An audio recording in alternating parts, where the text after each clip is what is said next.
Hello guys, today we shall take question number 8. So this is your question for today.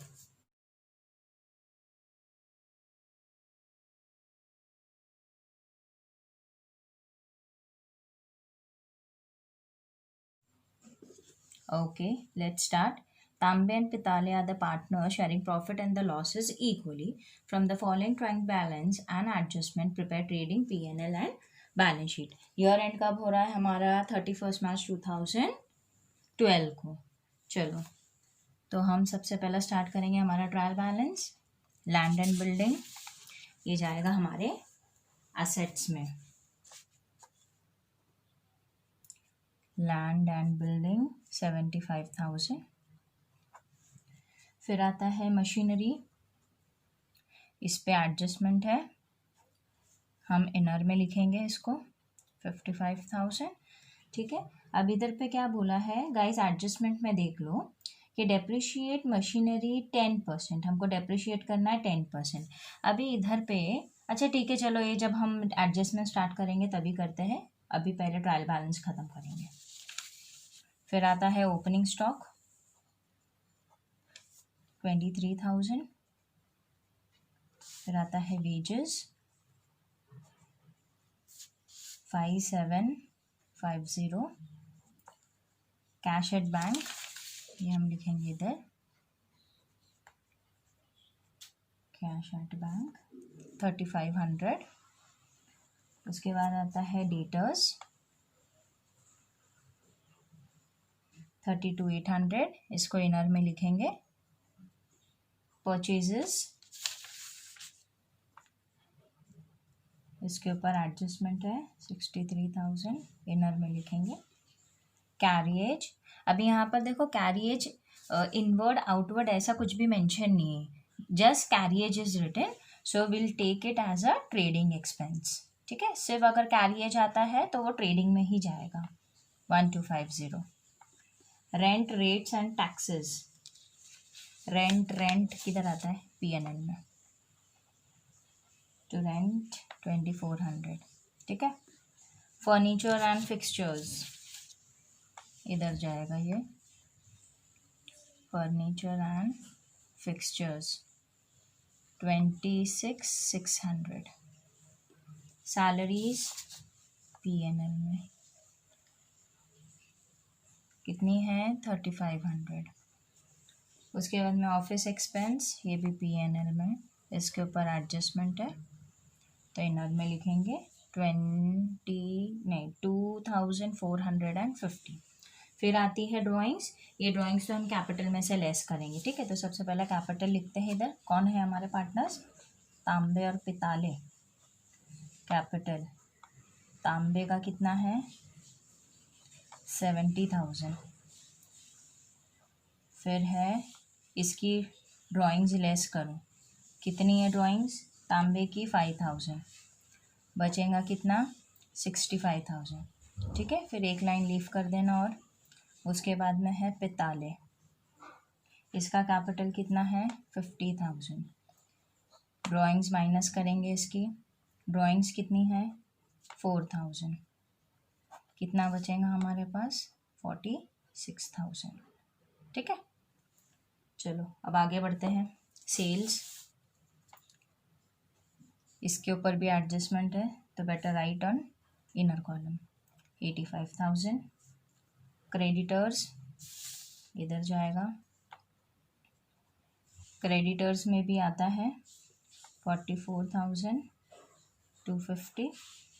10% bank loan, 10% bank loan कितना हो जाएगा ये 20,000. इसके ऊपर hidden adjustment है.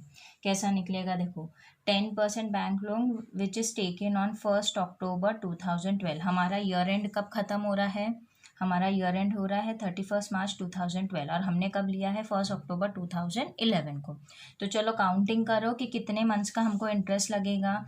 1 अक्टूबर है तो अक्टूबर, नवंबर, दिसंबर, जैन, फेब, मार्च, कितने मंथ्स का लगेगा 6 मंथ का. सो 20,000 पे 10% 6 मंथ्स का कितना हो जाएगा 1,000. ठीक है, ये इंटरेस्ट है, इंटरेस्ट ऑन बैंक लोन। तो ये जो हमने बैंक लोन का लिखे इधर लिखे, अब इसमें इंटरेस्ट ऑन बैंक लोन क्या करते हैं हम ऐड करेंगे। इंटरेस्ट ऑन लोन कितना है 1000, बाहर आ जाएगा 21,000, ठीक है। और इसका दूसरा इफेक्ट कहाँ जाएगा, ये हमारा इंटरेस्ट है, इंटरेस्ट ऑन बैंक लोन, तो इसका मतलब क्या हो जाएगा, ये हमको पे करना पड़ेगा। तो PNL के ये समझाना, इतना इधर आ गया और फिर PNL में हम लिखेंगे टू इंटरेस्ट ऑन लोन 1000, ठीक है। ये हिडन एडजस्टमेंट था, ये अपन ने तभी के तभी कर लिए। फिर आता है सन्ड्री इनकम, इनकम है तो ये इधर आएंगी बाय सन्ड्री इनकम, कितनी है 1500। उसके बाद में pre received rent, pre received rent मतलब ये क्या हो गया, प्री रिसीव्ड एक्सपेंस। तो ये हमारा दिया हुआ है सिर्फ क्या बोलते हैं ट्रायल बैलेंस में, तो उसका खाली एक ही इफेक्ट जाएगा जो आता है लाइबिलिटीज में। क्या लिखेंगे, pre received rent, pre received rent कितना है 2500, ओके। चलो प्रोविडेंट फंड, ये भी हमारी लाइबिलिटी होती है क्योंकि प्रोविडेंट फंड हमको पे करना पड़ता है, तो हम इधर ही लिखेंगे प्रोविडेंट फंड कितना है 30,000। चलो अब ये ख़त्म हुआ, अब आते हैं हमारे एडजस्टमेंट पे। चलो पहला एडजस्टमेंट है closing stock is valued at 20,000, तो इसका इफेक्ट जाएगा हमारा, एक तो एसेट में लिखेंगे हम क्लोजिंग स्टॉक 20,000, दूसरा आ जाएगा हमारी ट्रेडिंग में बाय क्लोजिंग स्टॉक 20,000, ठीक है। चलो नेक्स्ट पढ़ो, गुड वर्थ ₹2000 वो purchase on 31 March 2012। Year and हमारा हो रहा 31 मार्च को ही, और उसी दिन हमने परचेज किए थे, बट उसको हमने क्लोजिंग स्टॉक में तो इंक्लूड कर दिए, इसके लिए हमने क्लोजिंग स्टॉक में से कुछ भी नहीं करेंगे, but not recorded in the books of account, books of accounts में हमने रिकॉर्ड नहीं किए हैं, तो ठीक है। तो ये रिकॉर्ड नहीं किए हैं तो रिकॉर्ड करना पड़ेगा, ये परचेज किए हैं तो यहाँ पर क्या आ जाएगा अनरिकॉर्डेड परचेज, ऐड करेंगे इसको अनरिकॉर्डेड परचेजेस, कितना है 2000, बाहर जाएगा 65,000। अब ये अनरिकॉर्डेड परचेज है, परचेजेस बढ़ेगा तो उससे हमारा क्या बढ़ेगा क्रेडिटर्स, तो क्रेडिटर्स में भी ऐड होगा अनरिकॉर्डेड परचेजेस 2000, बाहर आ जाएगा 46,250। चलो नेक्स्ट चलते हैं, अब आता है goods worth ₹2,500 were sold but not recorded in the books of accounts. हमारा 2,500 का सोल्ड हुआ है, ठीक है, 2,500 का सोल्ड हुआ है लेकिन उसको रिकॉर्ड नहीं करें, मतलब ये क्या हो जाएगा हमारा अनरिकॉर्डेड सेल्स। तो अनरिकॉर्डेड सेल्स को क्या करते हैं सेम वे ऐड करेंगे सेल्स में, अनरिकॉर्डेड सेल्स कितना है 2,500, ये हो जाएगा 87,500। दूसरा इफेक्ट कहाँ जाएगा इसका, इसके वजह से क्या हो जाएगा हमारे डेटर्स बढ़ जाएंगे, तो इसमें ऐड करेंगे अनरिकॉर्डेड सेल्स। परचेजेस है तो क्रेडिटर्स को इफेक्ट होगा, सेल्स है तो डेटर्स को इफेक्ट होगा, ठीक है। 2,500 है ना, 2,500 अनरिकॉर्डेड सेल्स, इसमें ऐड करो कितना हो जाएगा 35,300, 35,300, ठीक है। चलो अब नेक्स्ट पे चलते हैं, आउटस्टैंडिंग ऑफिस एक्सपेंस 1700 है, ऑफिस एक्सपेंस हमने कहाँ लिखे PNL में, आउटस्टैंडिंग है तो इधर ऐड हो जाता है आउटस्टैंडिंग एक्सपेंस 1,700, ठीक है। तो कितना हो जाएगा 4,150। दूसरा इफेक्ट कहाँ जाएगा बैलेंस शीट में, आउटस्टैंडिंग ऑफिस एक्सपेंस 1,700, ठीक है।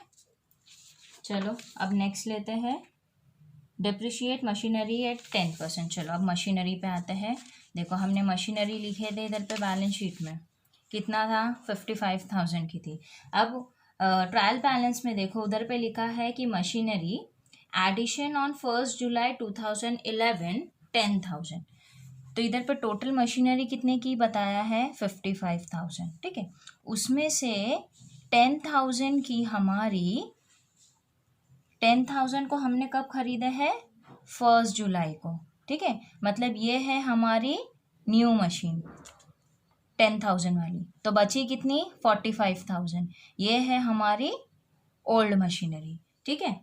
अब हमको डेप्रिशिएट करना है 10%। तो ये जो ओल्ड वाली है ये तो पूरे साल की यूज्ड हुई है, तो इसके ऊपर डेप्रिसिएशन पूरे साल का लगेगा 45,000 इंटू 10%, विच विल बी इधर लिखती हूँ 4,500, ठीक है। अब ये 1 जुलाई को खरीदे हमने, ठीक है। तो अब जुलाई से लेकर मार्च तक, मार्च में हमारा ईयर एंड होता है, तो काउंटिंग करो। जुलाई अगस्त सितंबर अक्टूबर नवंबर दिसंबर Jan Feb March, it comes to 9 months. तो 10,000 पे 10% 9 मंथ्स के लिए, ठीक है। तो ये हो जाएगा, टोटल कैलकुलेट करोगे तो आ जाएगा 750। फिर टोटल डेप्रिसिएशन ये अमाउंट आएगा, ठीक है, दोनों को ऐड करके। तो 4,500 और 750 आया समझ में। तो चलो मशीनरी में हम कैसा लिखेंगे, लेस डेप्रिसिएशन, कितना आ जाएगा 4,500 और ये 5,250, लेस करेंगे आउटर कॉलम में जाएगा 49,750, ओके। और दूसरा इफेक्ट हम पीएनएल में डालेंगे, इधर पे सिर्फ लिखेंगे तो डेप्रिसिएशन ऑन मशीनरी कितना है 5,250, ओके। चलो अभी right of 1,500 for bad debts. ये न्यू बैड डेट है क्योंकि यहाँ पर पुराना बैड डेट ट्रायल बैलेंस में तो नहीं है। डेटर्स में चलो, लेस न्यू बैड डेट है ना, डेटर्स में से हम ऐड करते हैं न्यू बैड डेट को, तो लेस न्यू बैड डेट्स कितना हो जाएगा 1,500, लेस करके आउटर कॉलम में लिखो 33,800। उसके बाद में दूसरा इफेक्ट कहाँ लिखेंगे हम, हमारे पीएनएल में, टू न्यू बैड डेट कितना हो जाएगा 1,500, ठीक है। Now we are done with our trial balance as well as with our adjustment. तो चलो अब टोटलिंग करते हैं। ट्रेडिंग को क्लोज करो। Which side is heavier, credit side 1,07,500, 1,07,500। इधर क्या आ जाएगा, to gross profit carried down कितना निकलेगा 12,500। हाईलाइट करो इसको, ये हम लेके जाएंगे पीएनएल में, by gross profit brought down 12,500, ठीक है। उसके बाद में अब पीएनएल को क्लोज करेंगे। टोटलिंग करो, which side is heavier, this time debit side is heavier 17,800, 17,800। Balance इधर पे आएगा, मतलब ये हो रहा है हमारा लॉस बाय नेट लॉस। तांबे और पित्ताले दोनों इक्वल पार्टनर्स है। कितना आ रहा है पहले देखो 3,800 है लॉस, दोनों को डिवाइड करेंगे इक्वली 1,900 1,900। इधर पे देखो रेशो कुछ भी नहीं दिया हुआ, इक्वल बोला है, तो जो भी होगा वो इक्वल ही जाएगा। अब ये नेट लॉस को कहाँ लेके जाएंगे हम, हमारी लाइबिलिटीज़ में, जहाँ ड्राइंग्स लेस करे थे। अब नेट लॉस है तो इसको भी हम लेस करेंगे 1,900। कितना बचेगा मेरे पास 63,100। इसका भी लेस नेट लॉस कितना बचेगा मेरे पास 44,100, ठीक है। अब लास्ट में हमारी बैलेंस शीट को टैली करो, विच इज 2,08,650 2,08,650. ठीक है. Okay guys, thank you for today. Bye bye.